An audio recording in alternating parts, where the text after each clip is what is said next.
नमस्कार विद्यार्थी मित्रांनो, ध्रुव अकॅडमीच्या या एज्युकेशनल वेब सिरीजमध्ये आपलं सर्वांचं स्वागत। या वेब सिरीजद्वारे आपण UPSC, MPSC या परीक्षांसाठी आवश्यक असणाऱ्या भारतीय राज्यघटना या विषयाचा अभ्यास करणार आहोत।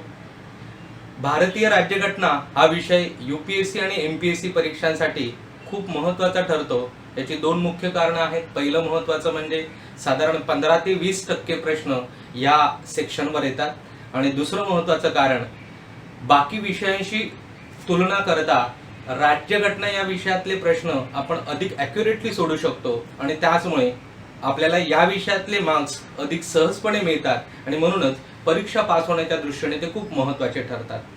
आजच्या या सेशनमध्ये आपण भारतीय राज्यघटनेचं तत्वज्ञान समजून घेणार आहोत।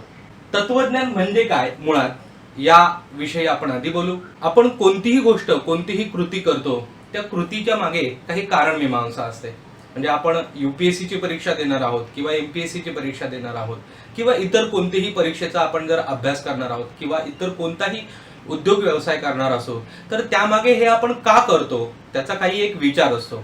अशाच पद्धतीने भारतीय राज्यघटना लिहिताना ही राज्यघटना आपण का लिहितोय आणि त्याच्यातून आपण नेमकं काय साध्य करायचंय हा जो विचार होता त्या विचाराला आपण भारतीय राज्यघटनेचं तत्वज्ञान असं म्हणतो। भारतीय राज्यघटनेचं तत्वज्ञान आपल्याला नेमकं कुठे सापडेल तर भारतीय राज्यघटनेचं तत्वज्ञान भारतीय राज्यघटनेला जी प्रस्ताविका जोडलेली आहे या प्रस्ताविकेमध्ये आपल्याला सापडेल। या प्रस्ताविकेमध्ये भारतीय राज्यघटना ही नेमक्या कोणत्या उद्देशासाठी काय साध्य करायचंय हे त्याच्यामध्ये व्यक्त केलेलं आहे। ही जी प्रस्ताविका आहे या प्रस्ताविकेचं तत्वज्ञान मुळात 3 मुख्य धारांमधून आलेलं आहे। पहिली गोष्ट म्हणजे भारतीय स्वातंत्र्य लढ्याच्या चळवळीमध्ये आपल्या ज्वाज्वल्य देशभक्ती असणाऱ्या नेत्यांनी जे काही विचार मांडलेले होते, इंग्रजांकडे ज्या काही आपण मागण्या करत होतो त्या मागण्या म्हणजेच खरं तर स्वातंत्र्य प्राप्तीनंतर आपल्या भारताला आपल्याला काय अपेक्षा होत्या त्या आपण तिकडे मांडत होतो एक प्रकारचे, आणि तेच खरं तर आपल्या स्वातंत्र्याकडनं उद्देश होते। स्वातंत्र्याची उद्दिष्टे हे आपल्या राज्यघटनेमागचं एक महत्त्वाचं उद्दिष्ट होतं आणि त्याचबरोबरीने ही प्रस्ताविकामध्ये आलेली ही जी उद्दिष्ट आहेत ही उद्दिष्ट पंडित जवाहरलाल नेहरू यांनी संविधान सभेला उद्देशून जी उद्देश पत्रिका मांडली, संविधान समितीचं काम सुरू झाल्यानंतर जी उद्देश पत्रिका मांडली त्या उद्देश पत्रिकेमध्ये ही स्वातंत्र्याची उद्दिष्ट त्यांनी मांडलेली होती। याच्याच बरोबरीने आपण स्वातंत्र्य मिळाल्यानंतर जेव्हा भविष्याच्या दृष्टीने वाटचाल करायला लागलोय तेव्हा आपली काहीतरी स्वप्न होती, स्वातंत्र्याकडनं काही अपेक्षा होत्या।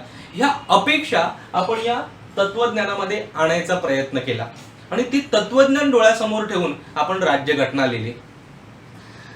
प्रस्ताविका, आता नेमकी प्रस्तावना म्हणजे काय जर आपण म्हटलं की या तत्वज्ञान या प्रस्ताविकेमध्ये सापडतं तर प्रस्ताविका म्हणजे काय तर कोणत्याही पुस्तकाच्या आधी लेखक आपलं एक मनोगत व्यक्त करत असतो आणि त्या मनोगतामध्ये या पुस्तक लिहिण्याच्या मागे त्याचा हेतू काय हे सांगितलेलं असतं। अशाच पद्धतीने आपली राज्यघटना लिहिणाऱ्याने ही राज्यघटना बनवण्याचा उद्देश काय हे या प्रस्ताविकेमध्ये सांगितलेलं आहे।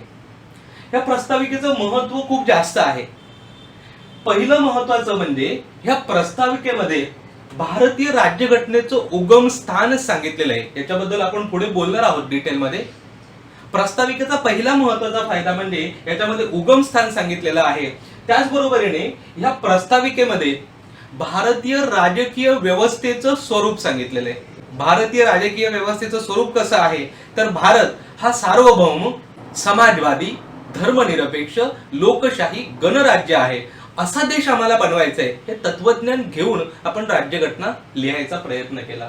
पुढे ह्या प्रस्ताविकेमध्ये आपल्याला राज्यघटना लिहिण्याचा उद्देश किंवा आपण जो सार्वभौम लोकशाही गणराज्य बनवणार आहोत तर त्याचा हेतू काय, उद्देश काय आहे हे उद्देश सुद्धा आपल्याला या प्रस्ताविकेमध्ये सापडतो आणि तो उद्देश ते तत्वज्ञान डोळ्यासमोर ठेवून आपण राज्यघटनेतली कलम एक एक समाविष्ट करत गेलो। त्याचबरोबरीने या उद्देश पत्रिकेमध्ये राज्यघटनेच्या संदर्भातली तारीख आढळते। सर्वांनाच माहिती असेल की 26 नोव्हेंबर 1949 रोजी आपण ही राज्यघटना स्वीकारत आहोत असा शब्दप्रयोग आपल्या राज्यघटनेच्या या प्रस्ताविकेमध्ये केलेला आहे. आता हे खूप महत्त्वाचं ठरतं कारण या तारखेमुळे आपल्या राज्यघटनेला कायदेशीर स्वरूप प्राप्त झालं. तुम्हाला सगळ्यांनाच माहिती आहे कोणतंही लीगल डॉक्युमेंट जेव्हा त्याच्यावर तारीख असते तेव्हा ते कायदेशीर स्वरूप प्राप्त होतं. अशाच पद्धतीने आपल्या राज्यघटनेला कायदेशीर स्वरूप प्राप्त करण्याचं एक महत्त्वाचं काम तारीख देऊन या प्रस्ताविकेने केलेलं आहे. याचबरोबरीने सर्वात महत्त्वाचं म्हणजे ही प्रस्ताविका जी आहे ना, ही प्रस्ताविका एक महत्त्वाची चावी आहे. कशाची चावी?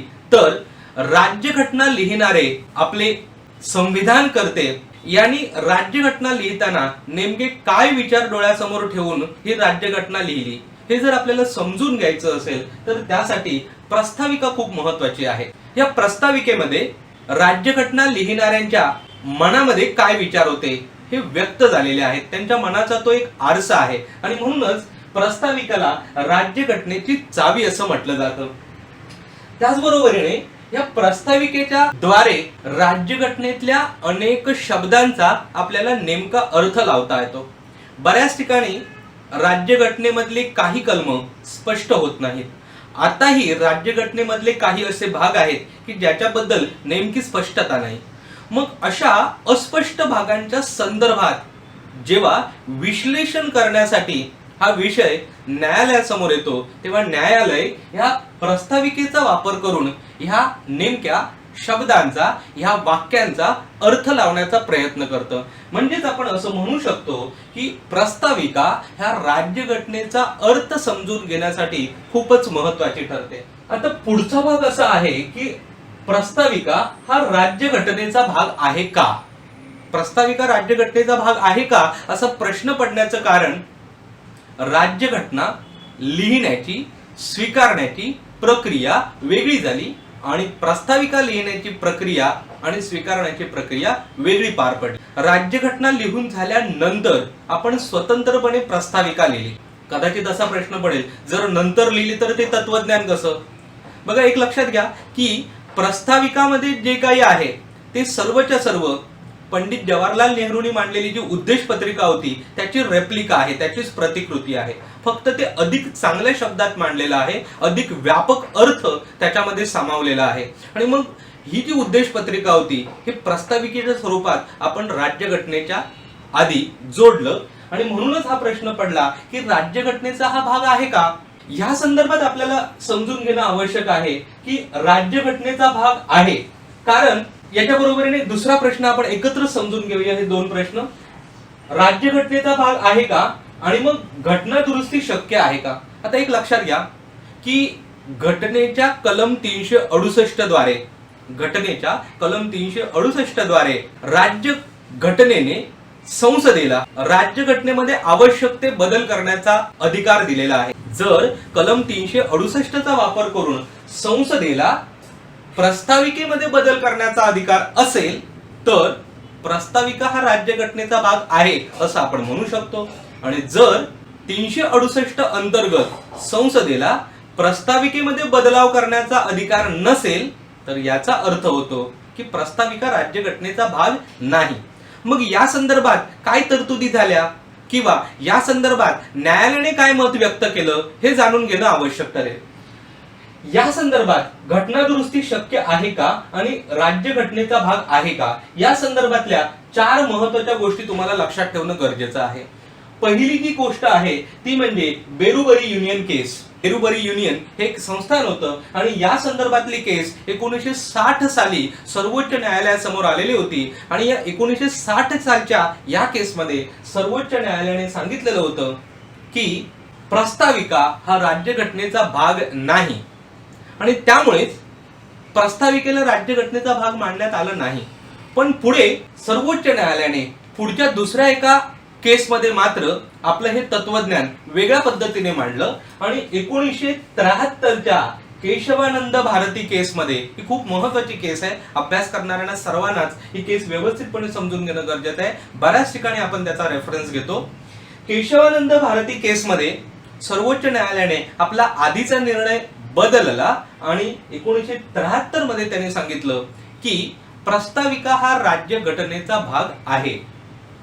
यापुढे याच 1973च्या निर्णयाचा प्रत्यक्षात वापर झालेला दिसतो आणि 1976 साली झालेल्या 42व्या घटना दुरुस्तीने, पुन्हा एकदा सांगतो, 1976 साली झालेल्या 42व्या घटना दुरुस्तीने पहिल्यांदा आपल्या राज्यघटनेच्या प्रस्ताविकेमध्ये घटना दुरुस्ती करण्यात आली. या घटना दुरुस्तीद्वारे आपल्या राज्यघटनेच्या प्रस्ताविकेमध्ये 3 शब्द जोडण्यात आले. हा तुम्हाला परीक्षेला प्रश्न विचारला जाईल. 3 शब्द जोडण्यात आले. ते 3 शब्द म्हणजे समाजवादी, धर्मनिरपेक्ष आणि एकात्मता. ओके, या 3 शब्दांना जोडण्यात आले.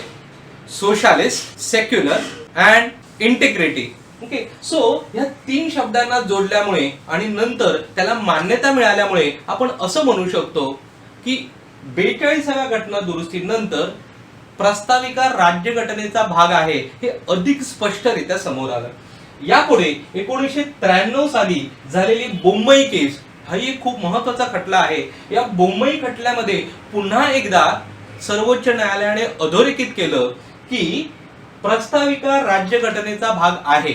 मग ह्या 4 मुद्द्यांच्या आधारे आपण आपलं उत्तर लिहू शकतो, कारण UPSC ला अशा प्रकारचा प्रश्न येऊ शकतो की राज्यघटनेचा हा भाग आहे का हे तुम्ही स्पष्ट करा. हे स्पष्ट करण्यासाठी आपल्याला 4 केसेस लिहायला लागेल आणि इतर ऑब्जेक्टिव्ह क्वेश्चन्स मध्ये याबद्दल तुम्हाला विचारलं जाऊ शकेल. हे खालील दिलेल्या कोणत्या केसच्या आधारे, समजा बोंबई केस किंवा बेरुबरी केसच्या बाबतीत एक वेगळी केस तिथे टाकतील आणि सांगतील की या केसमध्ये प्रस्ताविका राज्यघटनेचा भाग झालेला आहे, हे स्पष्ट होतं का, याची तुम्हाला नेमकेपणाने माहिती असणं गरजेचं आहे.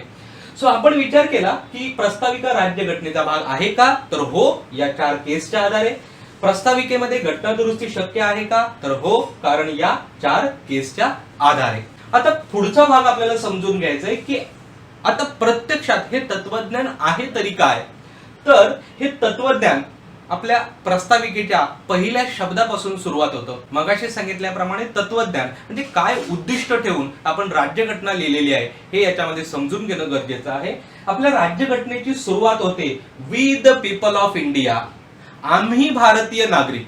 आता हा शब्दप्रयोग खूप महत्वाचा आहे, कारण जगातल्या इतर बहुतांश राज्यघटनांमध्ये राज्यघटना देवाच्या नावाने सुरू झालेली असेल किंवा एखाद्या महत्वाच्या व्यक्तीच्या नावाने सुरू झालेली असेल किंवा अन्य कोणत्याही नावाने, पण भारतीय राज्यघटना मात्र we the people of India या शब्दाने सुरुवात झालेली आहे. आम्ही भारतीय नागरिक या शब्दाने सुरुवात झालेली आहे. हा खूप महत्वाचा ठरतो, कारण या शब्दांमध्ये भारतीय संविधान कर्त्यांचा भारतीय नागरिकांवरचा ठाम विश्वास दिसून येतो. स्वातंत्र्य कोणी मिळवलं? भारतीय नागरिकांनी. हे स्वातंत्र्य टिकवायचे कोणाला? भारतीय नागरिकांना. या स्वातंत्र्याचा उपयोग करून भारतातल्या नागरिकांचं जीवनमान सुधारायचं कोणाला? भारतीय नागरिकांना.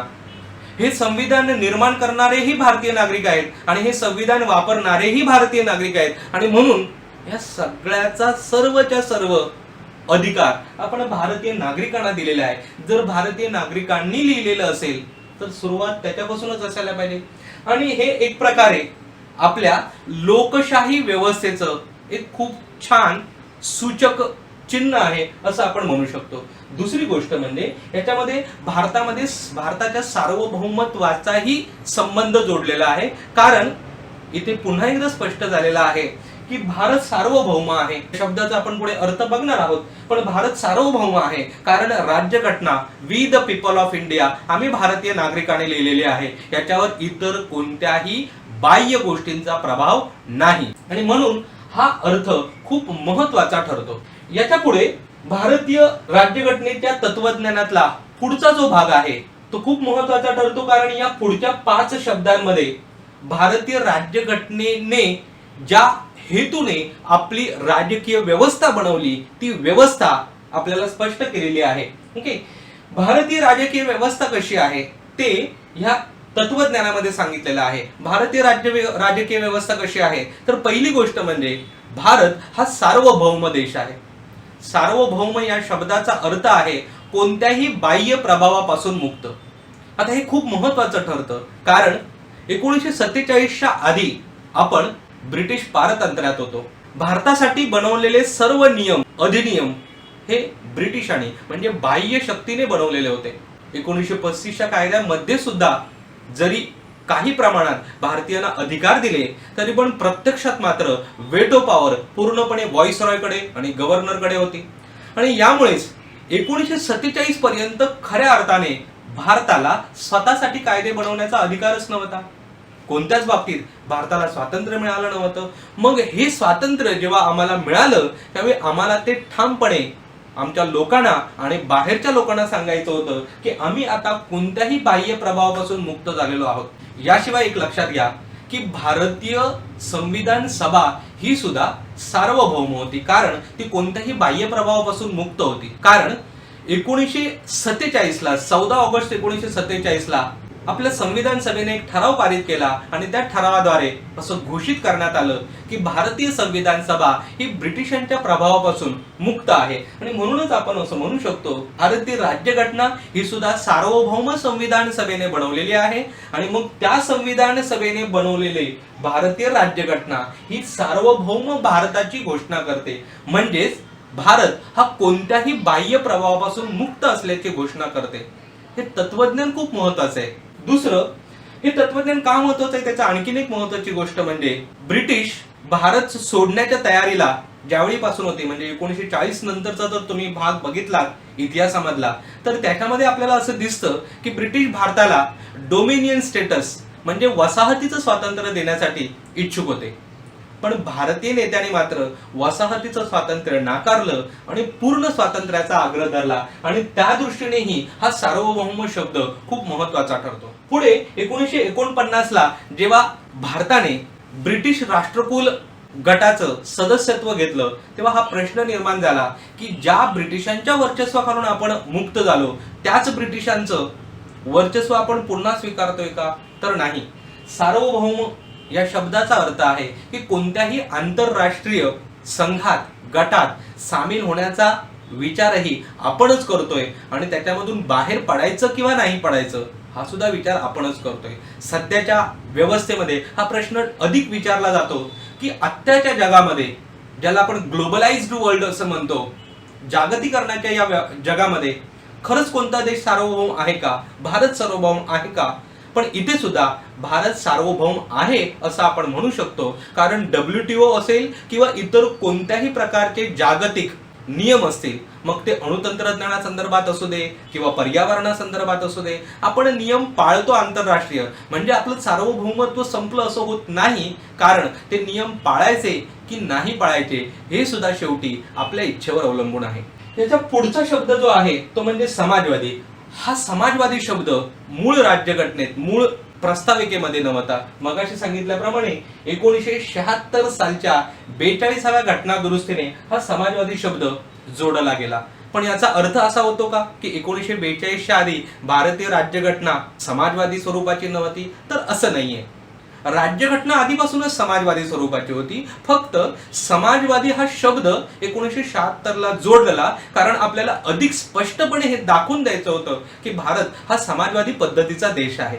या समाजवादी शब्दाचा अर्थ आपण समजून घेणं गरजेचं आहे. समाजवादी म्हणजेच अशी राजकीय व्यवस्था, अशी अर्थव्यवस्था की ज्यामध्ये समाजातल्या सर्व घटकांना विकासाची संधी प्राप्त करून दिली जाते. याचं कारण 1947 ला जेव्हा आपल्याला स्वातंत्र्य मिळालं, 1940-50 ही जी काही वर्ष होती ही जगातली शीतयुद्धाची वर्ष होती. जगामध्ये दोन प्रमुख आर्थिक विचारसरणींचं वर्चस्व होतं. त्याच्यातली पहिली विचारसरणी होती भांडवलशाही विचारसरणी, ज्याचं प्रमुख पद, ज्याचं नेतृत्व अमेरिका करत होती. आणि दुसरी विचारसरणी होती ती म्हणजे साम्यवादी विचारसरणी, आणि याचं नेतृत्व रशिया, सोव्हिएट युनियन करत होता. भांडवलशाही व्यवस्थेमध्ये बाजार व्यवस्था म्हणजे अर्थव्यवस्था ही सरकारी नियंत्रणातून पूर्णपणे मुक्त असते, तर साम्यवादी व्यवस्थेमध्ये अर्थव्यवस्थेवर पूर्णपणे सरकारचं नियंत्रण असतं. भांडवलशाही व्यवस्थेमध्ये प्रत्येक व्यक्तीला स्वतःचा आर्थिक विकास करण्याची आणि त्यासाठी वेगवेगळ्या कृत्या करण्याची पूर्णपणे स्वातंत्र्य असतं. आणि त्याचबरोबरीने अशा पद्धतीने स्वतःची वैयक्तिक संपत्ती वाढवण्याचा पूर्ण अधिकार असतो. पण दुसरीकडे साम्यवादी व्यवस्थेमध्ये मात्र कोणाचीच वैयक्तिक संपत्ती असत नाही, आणि त्यामुळे त्या साम्यवादी व्यवस्थेमध्ये लोकांना स्वातंत्र्य नाकारलं जातं. आता एका बाजूला भांडवलशाही व्यवस्था, एका बाजूला साम्यवादी व्यवस्था, या दोघांची आपण लक्षणं बघितली. पण आता या दोघांच्या काही लिमिटेशन्स आहेत, काही कमतरता आहेत, हे समजून घेणं गरजेचं आहे. भांडवलशाही व्यवस्थेमध्ये स्वातंत्र्य मिळतं, विकासाची संधी मिळते, पण या व्यवस्थेमध्ये प्रॉब्लेम असा आहे की भांडवलशाही व्यवस्थेमध्ये श्रीमंत अधिक श्रीमंत होत जातात आणि मग अशा व्यवस्थेमध्ये समाजातल्या कमकुवत घटकांचं एक्सप्लॉयटेशन म्हणजे त्यांची पिळवणूक होण्याची जास्त शक्यता आहे. आणि त्यामुळेच भांडवलशाही व्यवस्थेची ही नकारात्मक बाजू आपल्याला नको होती. कारण भारत हा दुर्दैवाने अशिक्षित लोकांचा, गरिबांचा देश होता आणि त्यामुळेच आपल्याला ही व्यवस्था, या व्यवस्थेतला हा भाग नको होता. याच्यातलं चांगले भाग म्हणजे याच्यातलं स्वातंत्र्य, विकासाची संधी, वैयक्तिक संपत्ती वाढवण्याची वृत्ती, या सर्व गोष्टी हव्या होत्या, पण पिळवणूक नको होती. पण दुसऱ्या बाजूला भांडवलशाही व्यवस्थेमध्ये काही चांगल्या गोष्टी होत्या. ते म्हणजे भांडवलशाही व्यवस्थेमध्ये समानता येण्याची अधिक जास्त शक्यता आहे. पण ह्या समानतेसाठी स्वातंत्र्याचा त्याग करावा लागणार होता.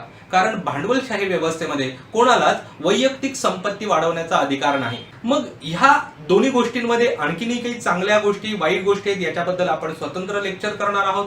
पण जर आपण भांडवलशाही आणि साम्यवादी व्यवस्था यांचा विचार केला तर दोन्हीकडे काही चांगल्या गोष्टी आहेत, काही वाईट गोष्टी आहेत. आणि म्हणून भारतीय संविधान निर्माणकर्त्यांनी याच्यातल्या चांगल्या गोष्टी स्वीकारल्या आणि अयोग्य गोष्टी दूर सारल्या.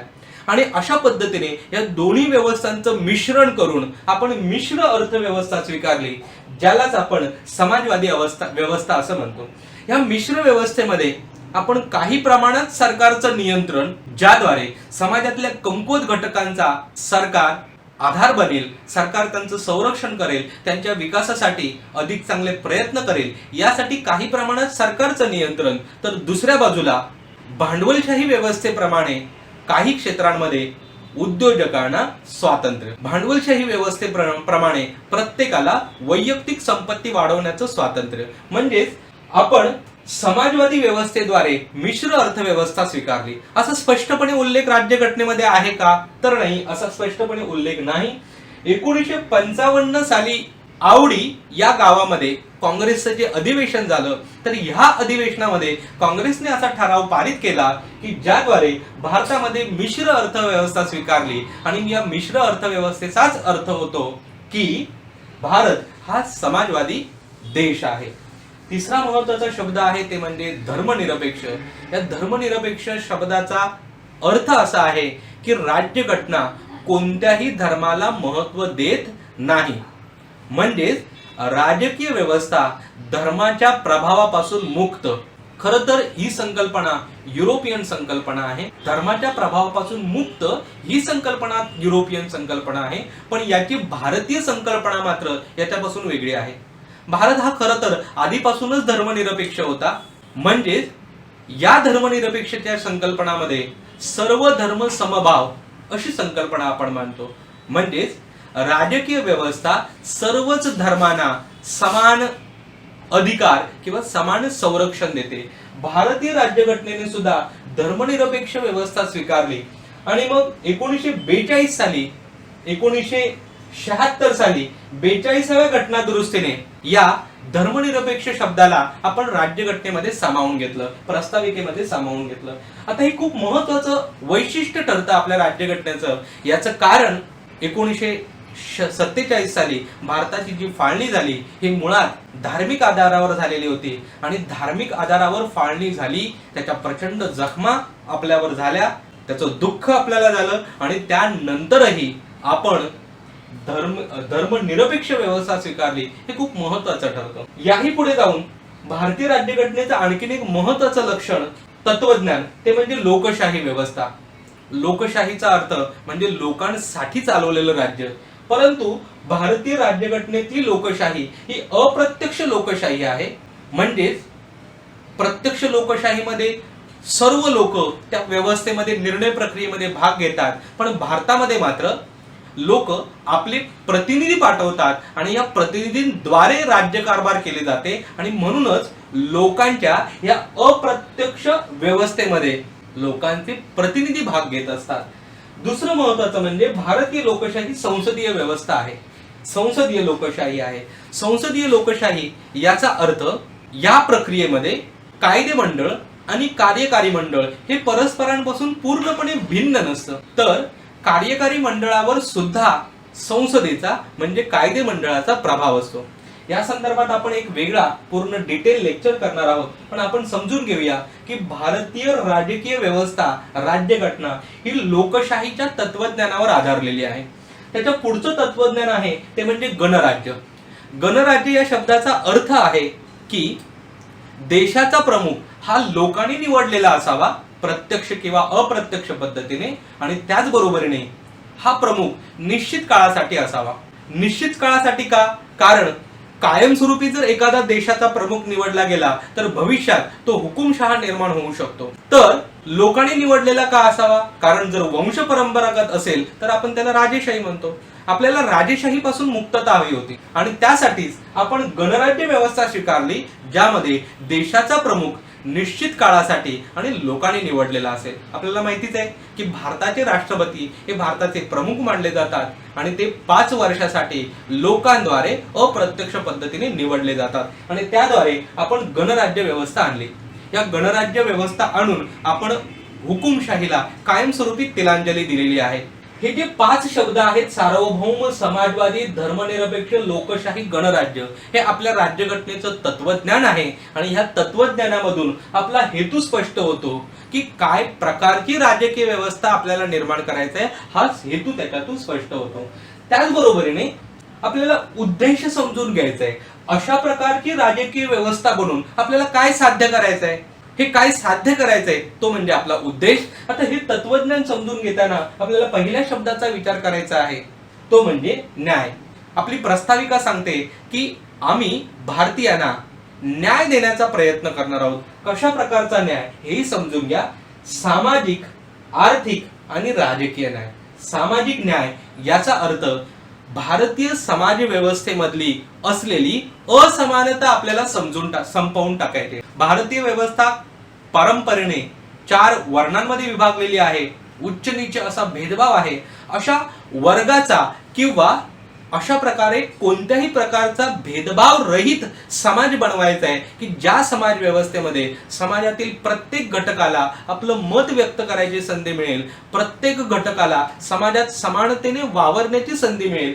अशी सामाजिक न्यायाची संकल्पना आपल्याला राज्यघटनेत आणायची आहे आणि त्यासाठीच आपल्या राज्यघटना निर्माण करणाऱ्याने आपल्या राज्यघटनेत अनेक कलम या संकल्पनेसाठी खर्च केलेले आहेत.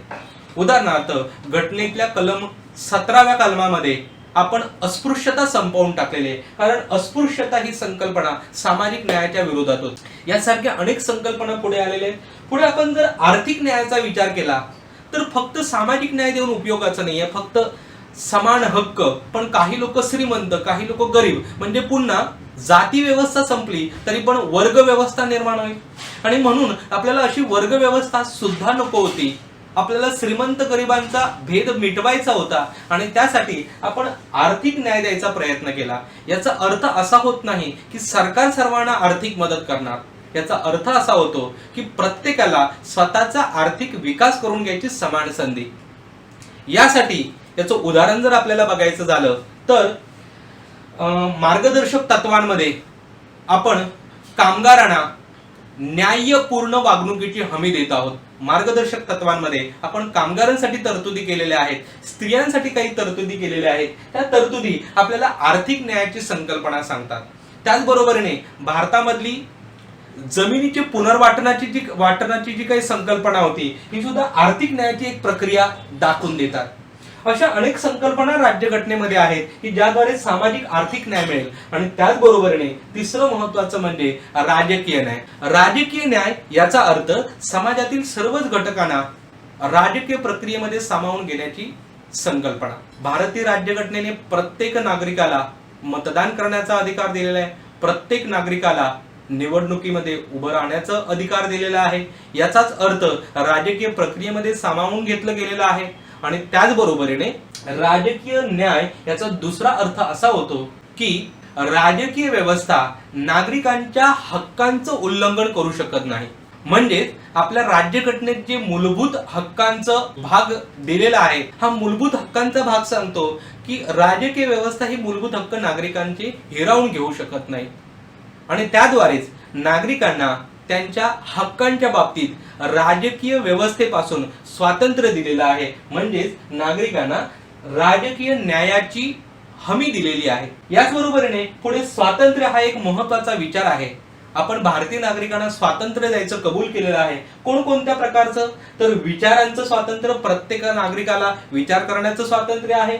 जो विचार आहे तो उच्चाराचं स्वातंत्र्य आहे, म्हणजे व्यक्त करण्याचं स्वातंत्र्य आहे. तिसरं श्रद्धा, चौथं धर्म आणि पाचवं उपासना. आता हे 5 शब्द सुद्धा क्रमाने लक्षात ठेवा, कारण आपल्या परीक्षेला हा प्रश्न येऊ शकतो की भारतीय राज्यघटनेच्या प्रस्ताविकेमध्ये काय प्रकारचं स्वातंत्र्य व्यक्त केलेलं आहे. पुन्हा लक्षात ठेवा, विचार, उच्चार, श्रद्धा, धर्म आणि उपासना हे 5 शब्द तुम्हाला लक्षात ठेवायचे. याचबरोबरीने समता, भारतीय नागरिकांना भारतीय राज्यघटना समानता देण्याचा प्रयत्न करेल. का महत्वाची होती? कारण ब्रिटिशांच्या राज्यात आपल्याला नेमकं काय मिळत नसेल तर ती म्हणजे ही समानता. जास्तीत जास्त अधिकार, सर्वच्या सर्व महत्व ब्रिटिश नागरिकांना होतं आणि यासाठीच तर आपण स्वातंत्र्याचा लढा लढला. मग स्वातंत्र्याच्या लढाईनंतर आपण समानता देण्याचा प्रयत्न केला, पण दुर्दैवाने भारतीय सामाजिक व्यवस्था ही सुद्धा समानतेच्या तत्वावर आधारलेली नव्हती. म्हणून स्वातंत्र्यानंतर मात्र आपण भारतातल्या सर्वच्या सर्व नागरिकांना समानता देण्याचा प्रयत्न करू. कशा प्रकारची समानता? तर दर्जाची समानता. सर्व भारतीयांचा दर्जा समान आहे, ते म्हणजे सर्वच्या सर्व फक्त भारतीय नागरिक आहेत. कोणी राजा आहे म्हणून अधिक महत्वाचा किंवा कोणी रंक आहे म्हणून कमी महत्वाचा असं भारतामध्ये नाहीये. प्रत्येक जण समान नागरिक आणि प्रत्येकाला त्याच्या मताची समान किंमत, अशा प्रकारची व्यवस्था म्हणजे दर्जाची समानता दिलेली आहे. आणि त्याचबरोबरीने संधीची समानता. सरकारकडून ज्या काही संधी निर्माण होतील, राजकीय व्यवस्थेकडून ज्या काही संधी निर्माण होतील, त्या सर्वच्या सर्व सर्वांना समान, म्हणजे त्याच्यामध्ये राजकीय व्यवस्था भेदभाव करू शकत नाही, अशा प्रकारे आपण समानता निर्माण केलेली आहे. आता याच्या पुढचेही शब्द खूप महत्वाचे आहेत, कारण आपण न्याय, स्वातंत्र्य, समता हे देऊन काय साध्य करायचा प्रयत्न करतोय? तर समाजातल्या सर्व घटकांमध्ये बंधुता निर्माण करायचा प्रयत्न करतोय. आणि मग अशा प्रकारचा बंधुभाव असलेली समाज व्यवस्था निर्माण करून आपल्याला देशाला एक संघ बनवायचंय. जर लोकांमध्ये बंधुभावाची भावना असेल तर आपोआपच लोकांना न्याय मिळणार, आपोआपच लोकांना स्वातंत्र्य मिळणार. आणि त्यासाठी ही बंधुभावाची संकल्पना ही सुद्धा खूप महत्वाची आहे. आणि हे बंधुभाव निर्माण करणं हे भारतीय राज्यघटनेच्या मागील एक महत्वाचं तत्वज्ञान आहे. ह्या बंधुभावाच्या द्वारे आपल्याला आणखीन एक महत्वाची संकल्पना समजून घ्यायची, ती म्हणजे आत्मप्रतिष्ठा. आपण भारतीय राज्यघटना अशी खात्री देते की आम्ही अशी व्यवस्था निर्माण करू की ज्याद्वारे लोकांची आत्मप्रतिष्ठा जपली जाईल. प्रत्येकालाच स्वतःचा एक अभिमान असतो, एक आत्मप्रतिष्ठा असते आणि त्या आत्मप्रतिष्ठेला जपून ठेवण्याचं काम आपली राज्यघटना करणार आहे. त्यासाठी आवश्यक त्या तरतुदी आम्ही राज्यघटनेमध्ये करणार आहोत, असं तत्वज्ञान घेऊन आपण राज्यघटना लिहिली. या बंधुता आणि आत्मप्रतिष्ठेद्वारे आपण नागरिकांमध्ये एकतेची भावना निर्माण करणार आहोत आणि त्याद्वारे राष्ट्राची एकता आणि एकात्मता, युनिटी अँड इंटेग्रिटी निर्माण करणार आहोत, कायम टिकून ठेवणार आहोत. भारत देश जर त्याची एकता टिकून ठेवायची असेल तर त्यासाठी ही बंधुता आणि आत्मप्रतिष्ठा लोकांची जपणं खूप गरजेचं आहे. आणि अशा प्रकारचा देश आपल्याला निर्माण करायचा आहे की ज्यामध्ये एकता आणि एकात्मता असेल. यापैकी एकात्मता हा शब्द मूळ राज्यघटनेमध्ये नव्हता, मगाशीच सांगितलं तुम्हाला.